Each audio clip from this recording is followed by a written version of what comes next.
The brand new RTX 5080 is here, and with promises of big performance uplifts over the last gen RTX 4080, is this the new king of sub $1,000 GPUs? Well, to find out, I'll today be building an awesome RTX 5080 gaming PC build, taking you guys along for the ride to see what goes right and maybe a little bit wrong. No! And looking at those all-important gaming benchmark numbers to see if this thing is really worth the cash. Let's do this.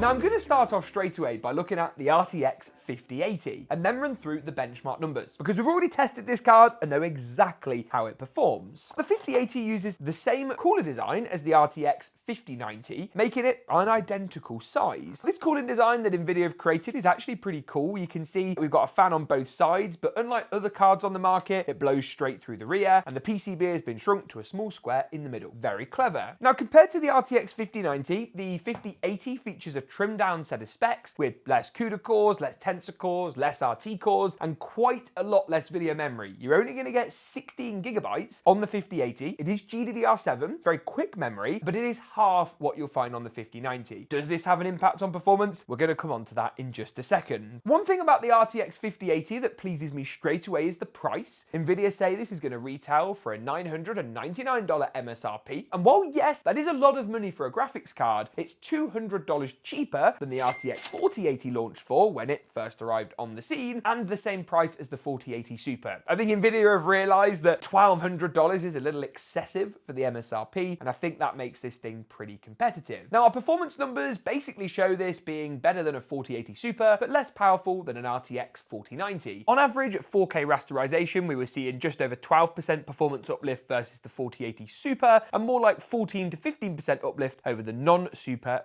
4080. The performance uplift was slightly lower with things like DLSS and ray tracing enabled, but still above 10%, which I thought was pretty solid. Now, as for what that looks like in specific titles, let's start off with Apex Legends. The 5080 here slots in nicely between the 4080 and RTX 4090, delivering around 11 frames per second more than the 4080, which weirdly beat out the 4080 Super, but around 25 frames per second less than the RTX 4090. In Alan Wake 2, I saw just over 11% performance uplift on the RTX 5080 versus the last generation RTX 4080 Super, while turning on ray tracing without any of the DLSS or frame generation magic exposes just how reliant these cards are on AI-based upscaling, but still puts it comfortably ahead of the 4080 and 4080 Super. Turn on DLSS on our NVIDIA cards and FSR on our AMD GPUs, and frame rates start to look a lot more playable, the 5080 landing in and around where we might expect, while turning frame generation on across all the cards in our graph here puts the RTX 5080's frame rate at a comfortable 90 frames per second. It's still sizably below the last generation RTX 4090, so don't expect this card to be a 4090 replacement at a much lower price. It plainly isn't, but it does provide a fairly decent performance uplift over 40 series. Cyberpunk 2077 showed big performance gains, much like we saw with the 5090 last week, the 5080 delivering over a 20% performance uplift over both the 4080 and RTX 4080 Super, with an average of 91 frames per second at 4K high rasterization. This frame rate uplift continued in the same sort of vein at 4K high with DLSS enabled, with around a 16% uplift compared to both the RTX 4080 and 4080 Super, while turning on ray tracing does reduce the generational performance gain by quite a lot, but again leaves the 5080 broadly where we might expect on the graph, if a little lower when compared to the 4090 than we perhaps might have been hoping for. Frame generation does as you'd expect and helps boost the frame rates of pretty much all the cards on our list today in favour of NVIDIA over AMD. Hogwarts Legacy at 4K high rasterization puts the RTX 5080 in another good spot with a 16% increase over the last generation 4080 and 4080 Super, while turning on DLSS and FSR without any frame generation nullifies the frame rate gain slightly when compared to those last gen options, but again seeds it in a pretty predictable place on the graph. Closer to the 7900 XTX in this than any of our other titles, but still beating out the competition from Team Red. Turn frame generation on and the frame rates again start to rocket up and paint the 5080 in a pretty decent light. Marvel's rivals at 4K high rasterization puts the RTX 5080 just 7% ahead of last gen's 4080 Super, and again a massive way off both the 4090 and the 5090 which launched last week. Those 90 tier cards really in a class of their own, and the 5080 just struggling to keep up by comparison. Turn on frame generation at the standard 2x mode, so that's none of the fancy 3 or 4x modes that we see of course on DLSS 4 exclusively, and the 5080 again puts in a pretty good showing, 15% more than last generation's RTX 4080 Super. Of course, turning frame gen up to 3x and 4x delivers some crazy frame rates, and as we mentioned in our 5090 review, it doesn't seem to do so really at the sacrifice of huge amounts of extra latency or any other visual issues like screen tearing or stuttering. Finally, in Call of Duty's Black Ops 6 Zombies, the only time really we see the 5080 lose out to the 7900 XTX, and only really slots itself a little above the 7900 XT at 4K rasterization. This was perhaps one of the more disappointing results of our test, again delivering only a 6% increase give or take over the RTX 4080 Super and around an 8% increase over the base RTX 4080. Remember, it does so for $200 less than the original 4080, but it's still not the kind of RTX 4090 performance that some people may be hoping for from the RTX 5080. So then, the RTX 5080, a pretty capable GPU. I wouldn't say it's as impressive as the RTX 5090, and I was really a little blown away by how well NVIDIA did on their new flagship tier card. It also shows the RTX 4090 is certainly not out of the fight, and I imagine in an absence of 5090 cards on the market, the 4090 may well stay a little popular for as long as those stocks last. Now, for what is one of the most powerful GPUs you can buy, you're going to want a high-end CPU. That's why I've gone for the AMD Ryzen 9800X3D, and I've got great news! It's back in stock! I mean, probably not for long, but not for long! Because once people start getting the 5080s, 5090s, they're going to want a high-end CPU, they're going to buy this, it's got 8 cores, 16 threads, loads of cache. This is developing into song. It's a very good CPU, and as far as a CPU bottleneck goes, it's going to help to minimize it, not get rid of it. For 4K gaming, you are more GPU bound than CPU bound. So technically speaking, you could drop down to something like a 9700X. However, these cards are so powerful, and relatively speaking, CPUs aren't really keeping up to the same degree, which means you are going to go a little more high-end, relatively speaking, than you may have a couple of generations ago. Now, as far as cooling for the CPU goes, you can see here I've got Phanteks glorious Glacier 360 D30. One of my favorite coolers out there. It isn't going to break the bank, and you get these gorgeous D30 fans which will nicely interconnect and daisy chain together, which looks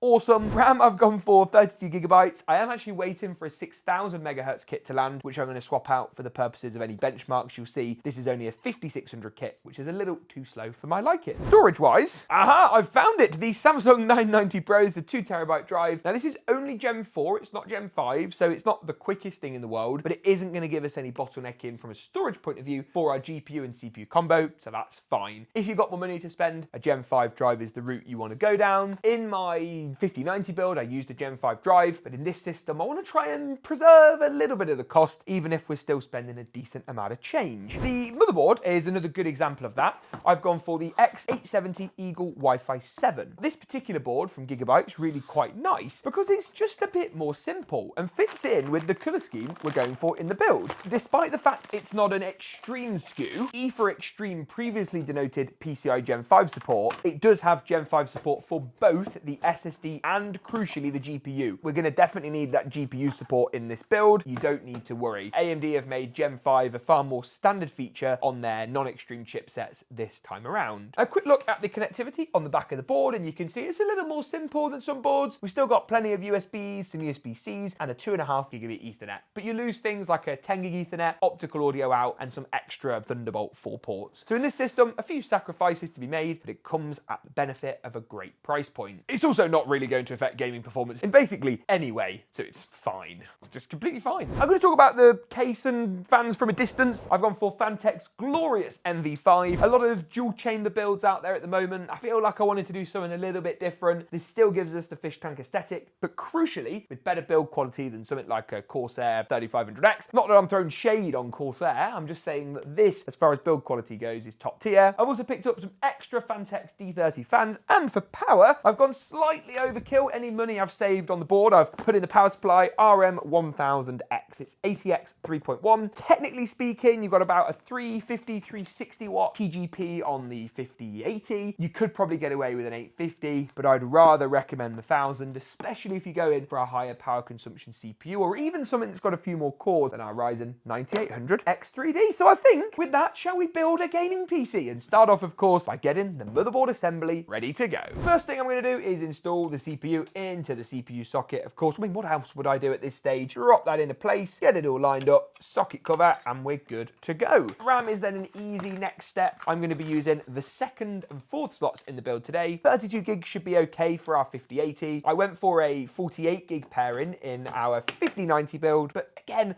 I just don't think that's going to be quite necessary in the system today. M.2 should be pretty easy to install. Gigabyte have got this rather nice toolless latch. All you do is pull it up, take the heatsink off. It really is as simple as that, and then drop your 990 Pro into place. Once the drive's in, you're going to return the heatsink back into place, get the clip secured, and that really is all there is to it. Before moving the motherboard assembly into the case, I'm going to have a quick look at the CPU cooler and see if there's any prep that needs to be done. There may be some adjustment to mounting hardware around the CPU, and if there is, I'm going to do that now. Once the hardware has been adjusted, just the 4 posts in this build are required for now. I'm then going to go ahead and get our NV5 out of the box and see. I know what it's all about. I've used it so many times, but get it out and see what's going on. I always kind of forget just how well built and premium the NV5 feels until I start building with it. And a big one for me is that even though it's a black case, the tempered glass isn't too tinted, meaning once the build's inside, you're actually going to be able to see it, which is really important. By nature of the fact that this is a standard ATX case and I've got a standard ATX motherboard,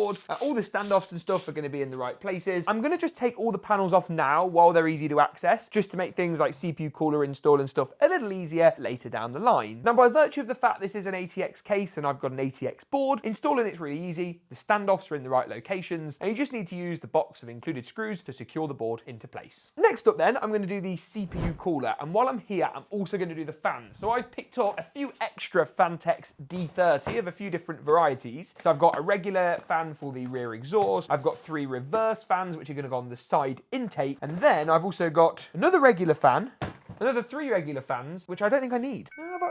Technically speaking, you probably want reverse intakes on the side and the bottom, so maybe a little bit out on my fans, but what I'm going to do is get these installed on the side, bottom and rear, then screw the fans into the radiator, secure the radiator up to the top of the case, and finish off with the CPU water block. For the radiator, I'm just going to make sure I thread our singular pair of cables, one for RGB and one for fan speed. That makes the whole thing nice and easy. Get it lined up. The only thing about this case that you could criticize is the rail at the top isn't removable, but to be honest with you, I often don't take it out anyway, and I don't think it's really that big a deal. You just have to get quite good at a bit of hand-eye coordination. In order to get the block on, you do need to pop a little bit of thermal paste. If the cooler's new, it may well come with thermal paste as standard, but as I say, if not, pop it on yourself. Get the cooler over, and then you want to secure it down into place with the 4 spring-tensioned thumb screws that come included with the cooler itself. Get these started off by hand, but then definitely finish them off with a screwdriver, just to make sure they're torqued nice and tight. Before popping the GPU in, I'm also going to add in our RM1000X PSU. I really like Corsair's new RMX range of power supplies. They've got their new perforated fan design on here, which is pretty cool. We're looking for a few cables. CPU is the first, 2 4-pins. They do actually separate out if you need them to. Bit stubborn, there you go. So you can see we've got 2 4-pins there and they join together. That's how you can tell the difference between a CPU and a GPU cable. Looking at the board today, we need a 4 and an 8-pin. So I'm actually going to separate the second set of cables out for our 4-pin CPU power. Of course, we're going to need to grab ourselves a PCI Gen 5 power connector. So that's this new high power connector. You've got 12 pins for power, 4 pins for data, 16 pins in total. And then you're also going to want a motherboard power connector. So that's a little something like this, and it's going to power up the motherboard in your build. Finally, a SATA power cable is always a good idea. This is for powering up any RGB hubs, or in our case, our RGB fans and bits and pieces. Go ahead, plug all these into your fully modular power supply, screw the PSU into the back of the case, and get your CPU wired to the top left, motherboard to the right hand side, and save you GPU power for later. Plug up the front panel cables while we're here. So that's HD audio, which goes to the bottom left of the board, JFP1, which goes to the bottom right, and of course our USB 3 Type A and Type C, which run down the right hand side of the motherboard. I've got to say, I'm just loving how good this thing looks. I think this PC is, well, it's pretty stunning, really. Now the next stage is installing the GPU. Not only will I link all the parts mentioned today down below, but we're planning to offer this as a pre-built for our UK viewers on GeekaPC. It's our PC building company. So when the 5080 stock lands and we can actually get hold of it, like you guys buying these cards for yourself, we'll have the system live on the site. I know quite a few of you have been asking. Now, in terms of PCI slots, I think it's the top 2 slots with this board, which is actually slightly unusual. Yes, it is. So the graphics card does sit quite high up, but that's absolutely fine. There's going to be quite a bit of room below the GPU, less so if you've got an AIB like partner card, which will be a lot larger. RFE is going to just be very noisy, a bit more compact. No! And all you've got to do with this FE card is slide it into place, get it lined up, bit of pressure. Lovely stuff. Check it's all seated correctly. That looks and feels fine to me. And then return the same thumb screws back into place to get this thing nice and secure. And after spending some time wiring up the system, you should be able to do something a little like this. And it all should work. At least that's the plan. Yes, look at that. So all the RGB is wired up through the case. The RAM is controllable in Windows, but everything else you can actually adjust through buttons on the top, giving you loads of customization options. And I have to say, I'm super happy with how this build turned out. I'll leave you with some beauty shots of this system to round the video off. And remember, you can read our full 5080 review and find links to all the parts mentioned today in the description below.